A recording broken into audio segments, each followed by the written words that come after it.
श्री स्वामी समर्थ. कधी कधी असं वाटतं सगळं असूनही आपल्या घरामध्ये शांतता नाही, समृद्धी अजिबातच नाही.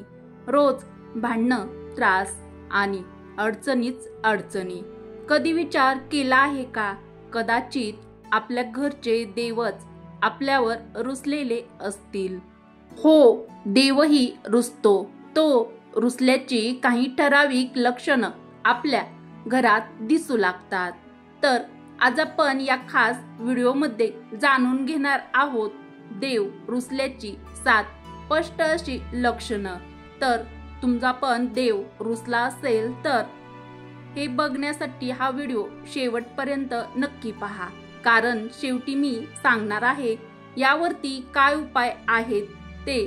त्यामुळे व्हिडिओ कोठेही स्किप न करता पूर्ण बघा. Tip number 1. सतत घरामध्ये तणाव आणि भांडणं, वाद. घरात कोणताही शांतता अजिबात नाही. लहानसाही विषय मोठा भांडणाचा होतो, नात्यात तणाव असतो आणि घरात वाईट व्हायब्रेशन जाणवतं, म्हणजेच नकारात्मकता जाणवते. ही एक पहिली स्पष्ट चिन्ह आहे घरातील देव खुश नाहीत. अत्यंत महत्वाची टिप नंबर 2.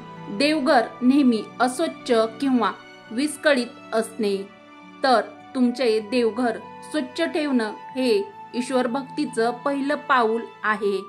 जर देवघरात नेहमी धूळ असते, दिवा मालवलेला असतो, फुलं सडलेली सुकलेली असतात, तर हे देव रुसल्याचं लक्षण आहे हे समजावं. अत्यंत महत्वाची टिप नंबर 3. दिवा किंवा अगरबत्ती लगेच आपल्या देवापुढे लावल्यानंतर ती लगेच मालवते. कधी कधी दिवा आपण देवापुढे लावतो, पण तो काही क्षणातच मालवतो. अगरबत्ती सुद्धा व्यवस्थित न जळता ती बंद होते. हे एक अदृश्य संकेत असतो काहीतरी आपलं बिघडलं आहे. उपयुक्त माहिती आवडत असेल तर मराठी मंगल या आपल्या यूट्यूब चॅनलला लाईक, शेअर व तुम्ही आणखीन पण सबस्क्राईब केलं नसेल तर प्लीज नक्की करा. नंबर 4. स्वप्नात नकारात्मक संकेत येणे. जर तुमच्या स्वप्नात सतत मृत व्यक्ती म्हणजेच आपले पूर्वज, अंधार किंवा मंदिर बंद असलेलं दिसत असेल तर स्वप्नात हे संकेत असतात की आपल्या आध्यात्मिक ऊर्जा कमी झाल्या आहेत आणि आपले देव आपल्यावर नाराज झाले आहेत. सर्वात महत्वाचं लक्षण म्हणजेच टिप नंबर 5.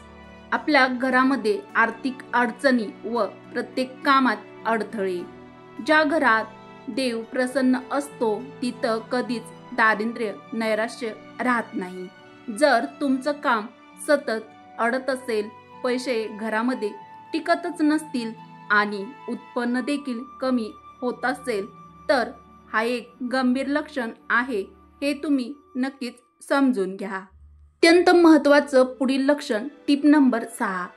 नकारात्मक ऊर्जा आपल्या घरामध्ये जाणवते. कधी कधी घरात एकदम विचित्र शांतता आपणाला वाटते. कोणी नसतानाही कुणीतरी आहे असं वाटतं. थंडी, झटका, दरवाजा आपोआप वाजणे ही नकारात्मक ऊर्जेची लक्षणं जे आपल्या घरामध्ये आपल्याला जाणवतात, जी देव रुसल्यामुळे निर्माण होतात. अत्यंत महत्वाचं पुढील लक्षण टिप नंबर 7. पवित्र झाडं कोमेजणं. आपल्या घरामधील तुळस, बेलाचं झाड किंवा इतर पवित्र झाडं जर काहीही कारणाशिवाय ती वाळत असतील तर ही निसर्गाची दिलेली स्पष्ट सूचना असते. आध्यात्मिक ऊर्जा आपल्या घरातील कमी झालेली आहे हे समजावं. ही झाली स्पष्ट लक्षणं. मग यावरती उपाय काय? जर तुमच्या घरात तुमचे देव रुसले असतील तर त्यांना शांत, प्रेमळपणे परत बोलवायला हवं.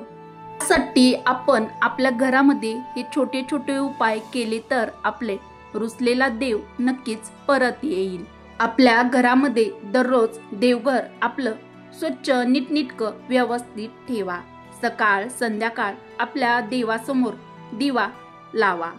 घरामध्ये देवापुढे ओम मंत्र किंवा स्तोत्र नक्की वाचा. दररोज तुळशीला पाणी द्या. तुळशीची पूजा करून तिला फुलं वाहा. एखादं व्रत ठेवा, जसं की सोमवारचा उपवास, एकादशी, संकष्ट चतुर्थी. हे व्रत तुम्ही करू शकता. अतिशय महत्त्वाचा व करता येणारा पुढील उपाय म्हणजेच दर शनिवारी दिव्यांगांना एखाद्या गोरगरिबाला मदत करा. आपल्या घरामध्ये सात्विक विचार ठेवा. वाईट शब्द बोलू नका. नेहमी सकारात्मक बोला. देव कधीच मोठ्या गोष्टी मागत नाहीत, फक्त भक्ती आणि शुद्ध मन हवं असतं. जर तुम्ही हे उपाय केले तर तुमचा देव नक्की तुमच्यावर प्रसन्न होतील. तुमचं घर पुन्हा आनंदी सुखी होईल. तर मित्रांनो, तुमच्याही घरात ही लक्षणं दिसलीत का तुम्हाला कधी? तर कमेंटमध्ये नक्की लिहा. व्हिडिओ आवडला असेल तर पटापट लाईक करा, शेअर देखील नक्की करा व मराठी मंगल आपल्या चॅनलला सबस्क्राईब करायला विसरू नका. जय श्रीराम, जय स्वामी समर्थ.